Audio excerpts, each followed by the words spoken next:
Hello friends, ನಮಸ್ಕಾರ. ನಾಡುನುಡಿ ಲೈವ್ಗೆ ಸ್ವಾಗತ. ಸ್ನೇಹಿತರೆ, ಇದೀಗ ರೈತಾಪಿ ವರ್ಗದವರಿಗೆ ಗುಡ್ ನ್ಯೂಸ್ ಸುದ್ದಿಯೊಂದು ಇದೆ. ಮನೆಯಲ್ಲಿ ತಂದೆ ಮತ್ತು ಮಗ ಇಬ್ಬರೂ ಕೂಡ PM ಕಿಸಾನ್ ಹಣ ಪಡೆಯಬಹುದೇ? ಇದಕ್ಕೆ ನಿಯಮ ಏನು ಹೇಳುತ್ತೆ? ವಿಡಿಯೋವನ್ನು ಪೂರ್ತಿಯಾಗಿ ನೋಡಿ. ಕೇಂದ್ರ ಸರ್ಕಾರದ ಮಹತ್ವಾಕಾಂಕ್ಷಿ ಯೋಜನೆಯಾದ PM ಕಿಸಾನ್ ಸನ್ಮಾನ್ ನಿಧಿ ರೈತ ಕುಟುಂಬಗಳಿಗೆ ಆರ್ಥಿಕ ಆಸರೆಯಾಗಿದೆ. ವರ್ಷಕ್ಕೆ 6,000 ರೂಪಾಯಿ ಕೇಂದ್ರದಿಂದ ಹಾಗೂ ರಾಜ್ಯ ಸರ್ಕಾರದಿಂದ ಒಟ್ಟು 12,000 ರೂಪಾಯಿ ಪಡೆಯುವ ಯೋಜನೆಯ ಬಗ್ಗೆ ಹಲವು ಗೊಂದಲ ಇದೆ. ಅದರಲ್ಲೂ ಪ್ರಮುಖವಾಗಿ ಒಂದೇ ಮನೆಯಲ್ಲಿರುವಂತಹ ತಂದೆ ಮತ್ತು ಮಗ ಇಬ್ಬರು ಈ ಯೋಜನೆಯ ಹಣವನ್ನು ಪಡೆಯಲು ಸಾಧ್ಯವೇ?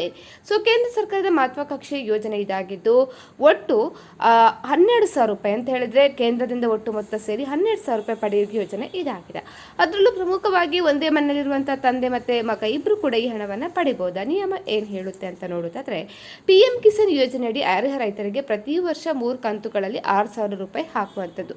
ಇದರೊಂದಿಗೆ ರಾಜ್ಯ ಸರ್ಕಾರ ಕೂಡ ತನ್ನ ಪಾಲಿನ ಹಣವನ್ನು ಸೇರಿಸುವುದರಿಂದ ರೈತರಿಗೆ ಹೆಚ್ಚಿನ ಅನುಕೂಲ ಇದೆ. ಆದರೆ PM ಕಿಸಾನ್ ಯೋಜನೆಯ ಮಾರ್ಗಸೂಚಿಗಳ ಪ್ರಕಾರ ಒಂದು ಕುಟುಂಬ ಅಂದರೆ ಪತಿ, ಪತ್ನಿ ಮತ್ತು ಅಪ್ರಾಪ್ತ ಮಕ್ಕಳನ್ನು ಒಳಗೊಂಡಿರುತ್ತದೆ.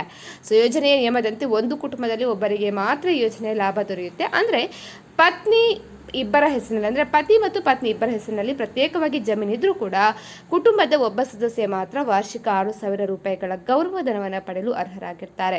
ಅಪ್ಪ ಮತ್ತು ಮಗ ಇಬ್ಬರು ಕೂಡ ಫಲಾನುಭವಿಗಳು ಸಾಧ್ಯವೇ? ತಂದೆ ಮತ್ತು ಮಗ ಇಬ್ಬರು ಕೂಡ ಯೋಜನೆಯ ಲಾಭ ಪಡೆಯಬೇಕಾದ್ರೆ ಅಲ್ಲಿ ಜಮೀನಿನ ಮಾಲೀಕತ್ವದ ಪಾತ್ರ ಬಹಳ ದೊಡ್ಡದಿದೆ.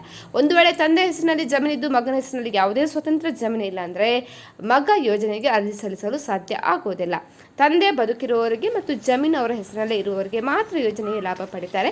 ಆದರೆ ಮಗನು ಮದುವೆಯಾಗಿ ಪ್ರತ್ಯೇಕ ಕುಟುಂಬವನ್ನು ಹೊಂದಿದ್ರೆ ಅವನ ಹೆಸರಿನಲ್ಲಿ ಜಮೀನು ಮತ್ತು ಅದರ ದಾಖಲೆಗಳಿದ್ರೆ ಈ ಯೋಜನೆಗೆ ಅರ್ಹನಾಗ್ತಾನೆ.